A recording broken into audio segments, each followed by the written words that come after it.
Hi everybody, welcome to Coach's Playbook with Paul LaPolice, Hotel Edition. I'm on the road, work for CFL and TSN, so when I have time, I'm going to watch extra film. Today I watch the Calgary Stampeders. I'm going to break down a couple of clips. What I'm going to do each week is I'm going to take maybe 12, 15 plays. I'll kind of explain it, draw it up, kind of talk you through it. So if you're a fan of this football team, you get to watch it and understand what's going on, or if you're just a fan of football or maybe a coach, we'll give you kind of the inside behind the scenes, looking at what happens schematically in each and every play. Before I start, please subscribe to the channel. It'll let you know we're watching. Turn notifications on, and that'll let you know when new stuff is being posted, but we would appreciate that from the site. Now, Calgary, the other night, 362 yards total offense, really good things. This is what I love. 21 of 26 for Jake Maier, 81%, 2 touchdowns. Here's the best part of that. Last year, Jake Maier had the worst completion percentage in the league. I think it was just under 63%. So this year, huge jump up. Let's take a look. Let's open the playbook on Calgary's offense versus Hamilton Ticats, week 1. Let's start this game off early, first quarter, 2nd and 10 here. Going to be a throw to the wide side of the field. He's trying to find it, but Jake gets pressured. He scrambles to his right. Cam Eccles recognizes it, takes care of, helps his quarterback, comes all the way back. So what happened here? Why did Jake have to scramble? All right, you're going to see Hendricks here taking Bryce Bell and really driving him back into the quarterback. So what has to happen here? In anything with offensive line play, there are 2 things that have to happen. The tackles are responsible of keeping the width of the pocket. The guards in the center are responsible keeping the depth of the pocket. What that means is don't allow these people into the quarterback's lap. They're trying their best to create some depth so the quarterback can step into his throws. When you can't do that, this is what happens. Forces a scramble, but I love Jake going to his right, finds a throw, crosses body, big explosive play. This next one is basically going to be what you call a zone read, where the quarterback reads the defensive end and you have a pass pattern attached to it. This is a high-low corner read, marking Michelle. Nice throw and catch. Good retreat by Jake. Let's show you what happened and why. So there's this little bit of motion here and then back.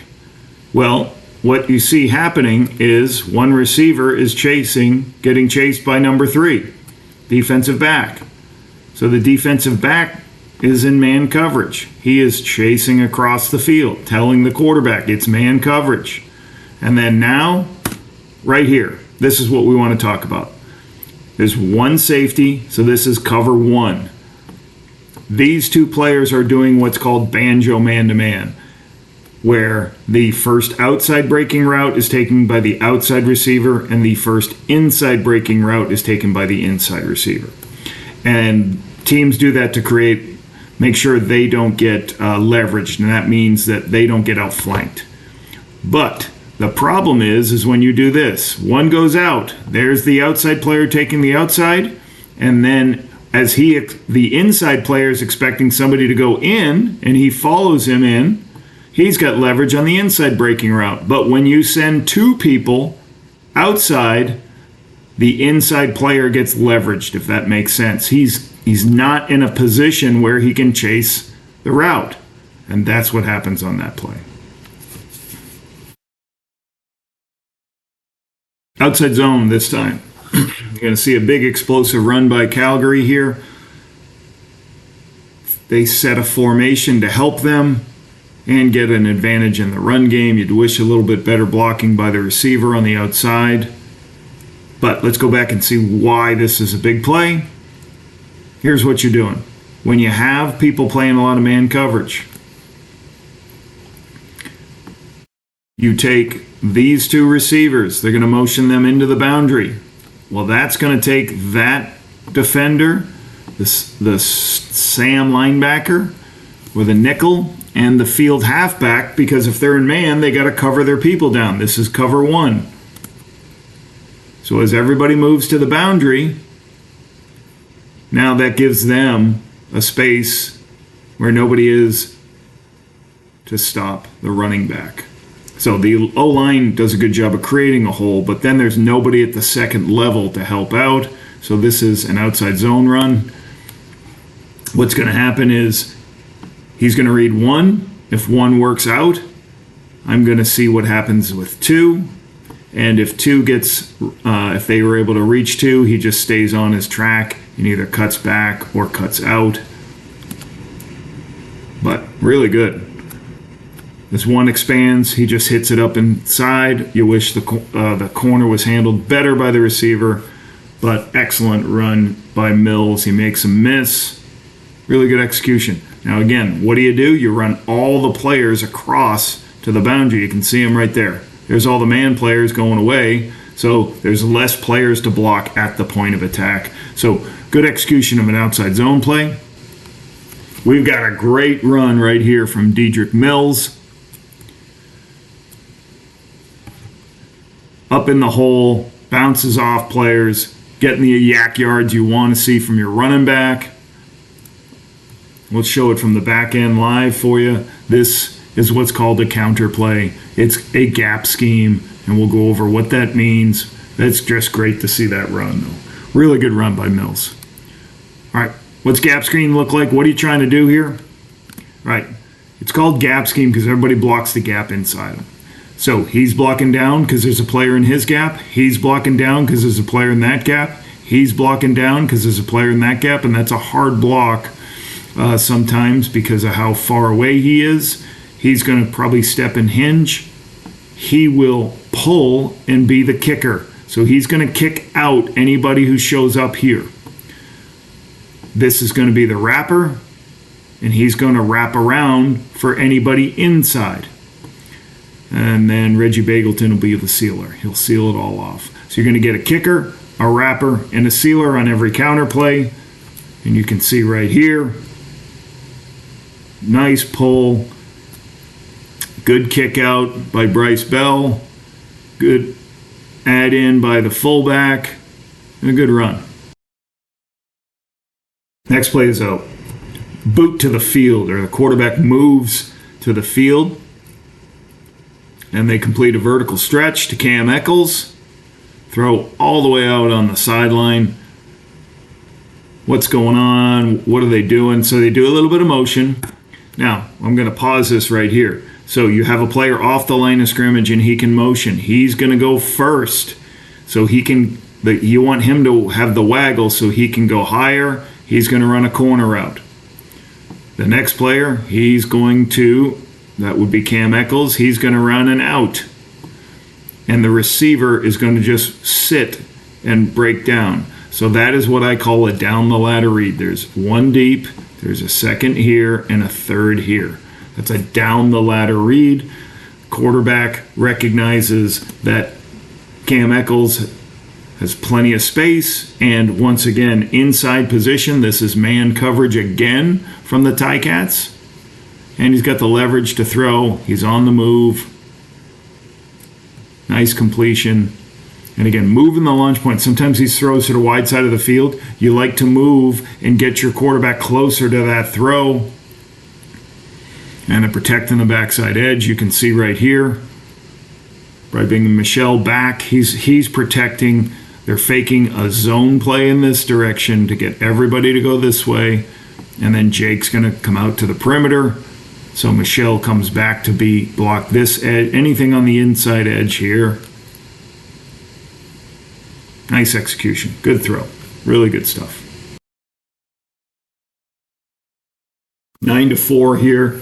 Love this play. Screen pass, starting a 3x2, going to a 4x1. Play action fake to the back. Mills, nobody out there. Got the call into the perfect situation. So let's show what happens here. There's a little bit of motion. So as he travels across the field, what I want you to see is they're changing what they're doing in the back end. So the deep safety went to cover this receiver. The linebacker, 15, Wilson, he drops to the deep middle. Kenneth George Jr. is over here, number 3. So as that motion happens, it triggered him to be the blitzer. He goes ahead and blitzes, and now there is nobody for the screen. and nobody on that side of the field because they went to 4 receivers to the field. So what do the linemen do on a screen pass? So it's a timing situation. So they count 1,001, 1,002, then they get out. And you can see Bryce Bell doing that. And Bryce Bell's looking out, nobody there. Then I look upfield. You see big Zach Williams out there too. All right, watch Zach Williams over here on the right. Throws Hauser out so he can get to the screen. Just really good execution on the screen pass here.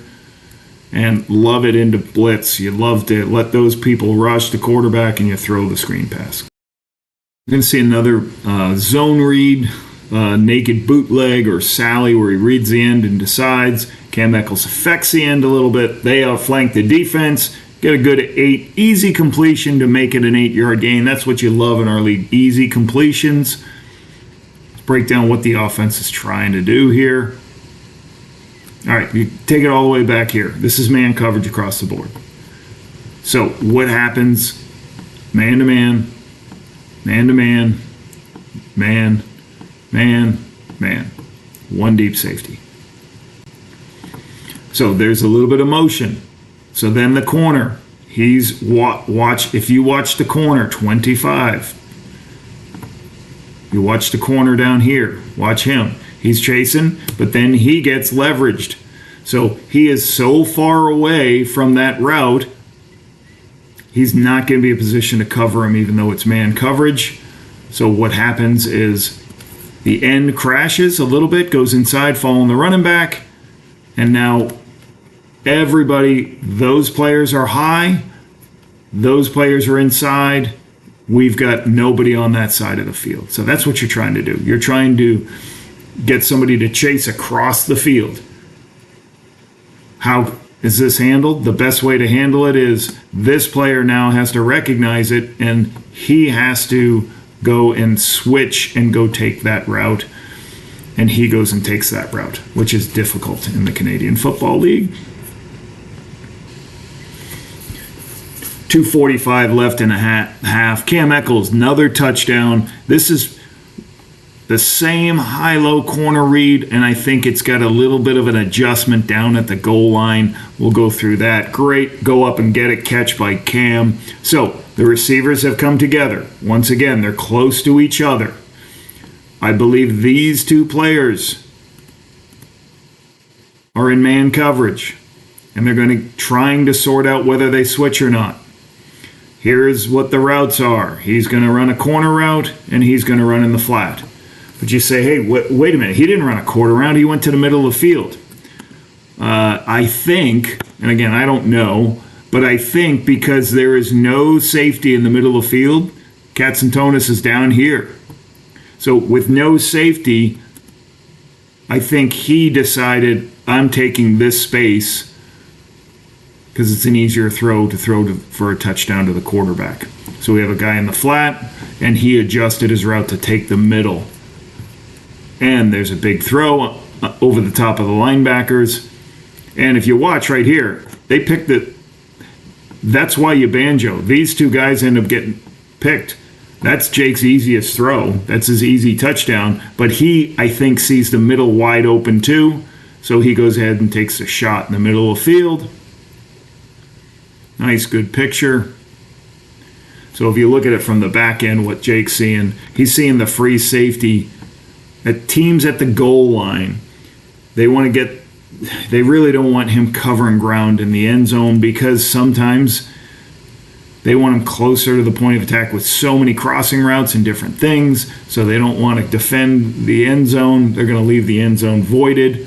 And that's what Jake sees. He sees it the whole time, throws it up for the touchdown. Go up and get it, high point it, take it the highest point and bring it down.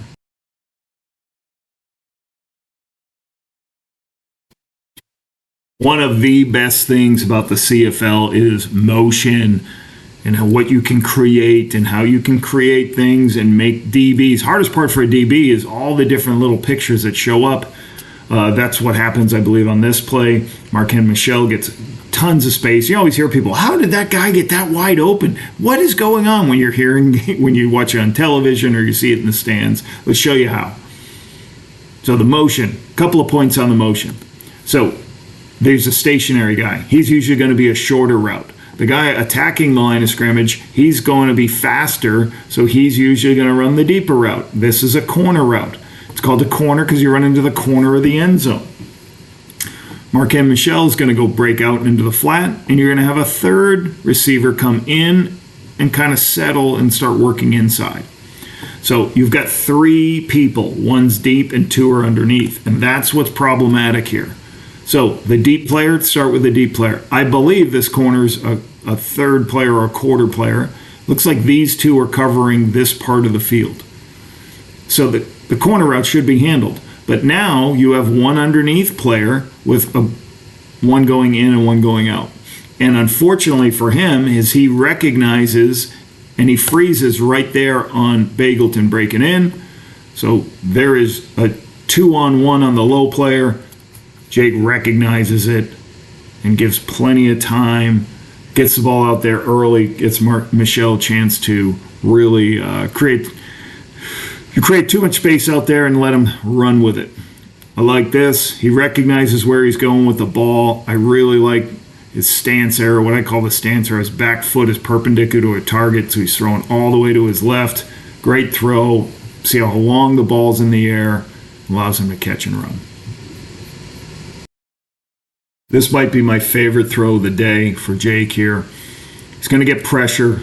He's going to recognize his pressure. He's going to change his drop. He's going to throw the 12-yard dig. And you like throwing digs versus pressure because everybody voids the middle of the field. And the thing you want, why when teams pressure, you want to get the ball out of your hands quickly. So let's watch a couple of things. So you're going to have a dig here. You're going to have guy underneath. But all these, we're going to have pressure from all these players here. Only one player is going to stay in the hole. Everybody's now in single block situation. So that's why you want to get the ball out of your hands quickly. I like Jake changes his drop. Instead of a 3-step drop, he takes what you would call like a 1 and a hop, and he just throws it. And Reggie makes a beautiful catch. That's great to see. How do you see it from the back end, from the quarterback? Starts to recognize, okay, they've moved their front. They're bringing 1, 2, 3, 4, 5. Here comes a 6th player off the edge. That's a good understanding. I got Reggie in a 1-on-1. I'm going to find this throw a little high. Reggie picks him up. So from a protection scheme, you can tell the lines here, here, here, here, here. He's going to take this rusher that comes. Mills is going to go across and take this player to give Jake a pocket to throw from.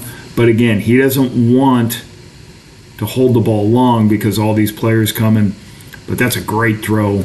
This is on point, what you want to do in this situation. This play starts with a motion. Both slots, all 3 slots are motioning, or trading and switching sides. So this must create some confusion because this looks to be a bust. This is a touchdown to Clark Barnes to pretty much seal the game. And this is one of those ones where, well, how do people get open? I can't try to tell you what this coverage is, and I won't, but there's a mistake somewhere. So if you go through what happens as these players motion, over to this space, those 2 guys, they travel with them. Now, one comes back, he's got to come back. So they come back. So there is now 3 people over here, 3 over here, 3 over here, 2 over here. Now, let me pause it right here.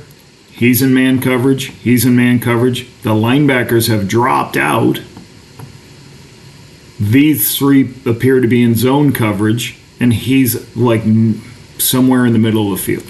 So that you have basically nobody caring about 3 on a what's called a diagonal route across the field. And Jake recognizes it because his eyes start weak, and he can progress right to that. So, sometimes say, well, what this coverage was. I don't know what the coverage was. I just know this motion created a mistake and nobody covered him coming across the field. Watch Jake's eyes. He's looking to the left, and that diagonal shows right up in his face. Gives him an opportunity to take this shot. So there you have it. I'm going to break down 12, 15 plays of a couple of games each week so you can kind of get the inside on information. I know a lot of people love the X's and O's, so try to give you the X's and O's. Please leave a comment what you want to see. And like I said, make sure you subscribe to the page. We'll see you next week.